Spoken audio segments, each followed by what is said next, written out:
Give the floor to the president of the Martinique Ambassador Club.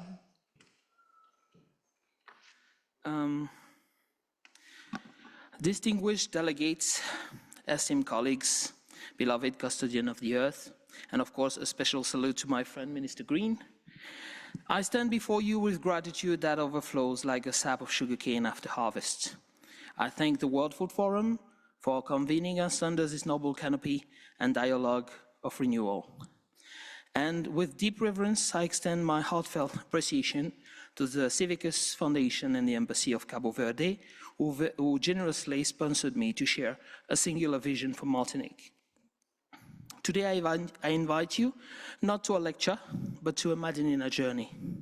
Not through theories and graphs, but through taste and sense, through the often forgotten flavors of my homeland, Martinique. For within these flavors lie not only the memory of the people, but the very molecules of our shared future, molecules of health, of resilience and dignity. Let me begin with an image. A table set not of marble palaces, but beneath the white flamboyant trees, where shadow dance in a kaleidoscope of red and green. Upon this table are spreads, fruits and roots that Europe once called exotic, but soon ignored, branding them too humble for the commerce of kings, too difficult to handle, or too fragile for profit. Yet these neglected treasures now reveal themselves as prophets in disguise. Consider with me the breadfruit, once despised as food for the enslaved, his flesh, starchy yet tender, nourished bodies broken by toil. Today, science unveils its richness in fiber and its power to climate-resilient crop. The West turned its gaze away, but the breadfruit waited patiently, knowing that its hour of justice would come. Let me tell you about this one dismissed as peasant food, transformed by local innovators into gluten-free delicacy, nourishing children with allergies and restoring dignity to ancestral carbs. Our CYPRIA plum beer, revived by artisans, proving that fermentation can be both heritage and horizon. There are too many to mention, so in my mind remain a mosaic of flavors that word cannot truly capture. Or take the sauce-up, its skin piked like a dragon, its pulp perfumed with whispers of citrus and cream. In my childhood, we hated it frozen as a sorbet, not knowing that its leaves carried molecules now studied for their medical promises. The taste of sauce-up is a sip of poem of survival, one that Western market too often ignored, blinded by uniform apples and standardized beers. And this, my Caribbean friends know too well about. True excellence does not always appear dressed in velvet. Sometimes it comes clothed in humility. The Christophine elsewhere, called chayotte, looks pale, wrinkled, almost apologetic, yet its gentle flavor, its ability to absorb spice and magnifying their essence, make it a master of adaptability. In the Christophine, I see metaphor for the Caribbean people themselves, resilient, subtle, shaped by storms, yet offering nourishment without arrogance. And what of the cocoa Martinique? Not an industrialized chocolate of supermarket, but the noble Criollo pods that concealed beans of rare fragrance. Our ancestors drank it thick and spiced with cinnamon and peanut butter, a potion both sacred and memorable.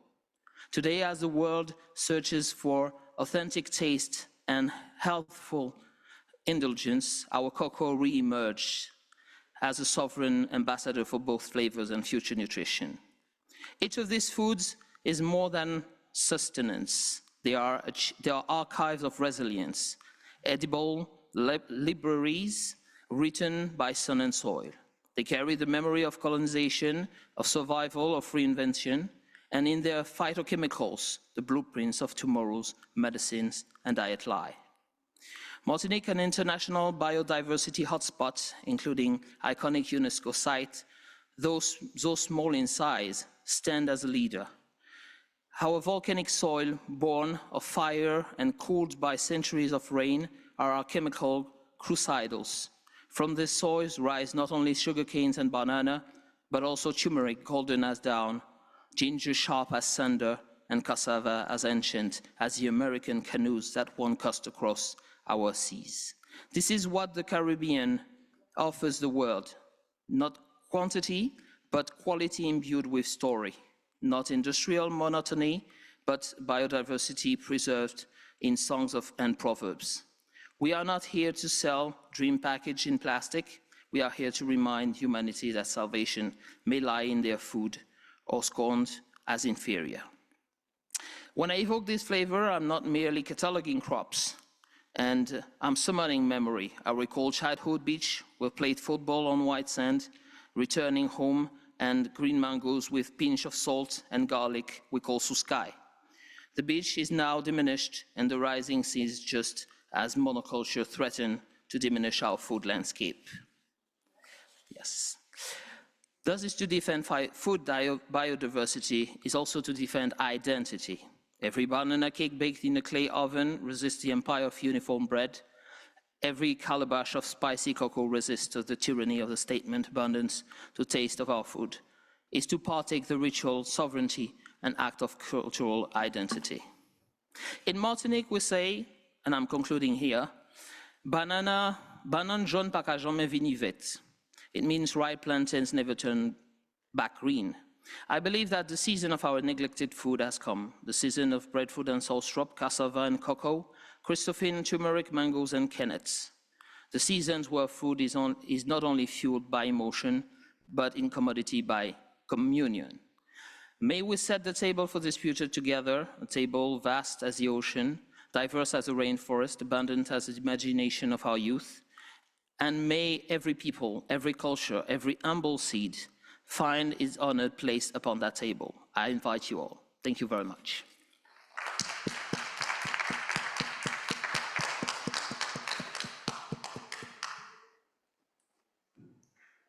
So thank you, President of the Martinique Ambassador Club.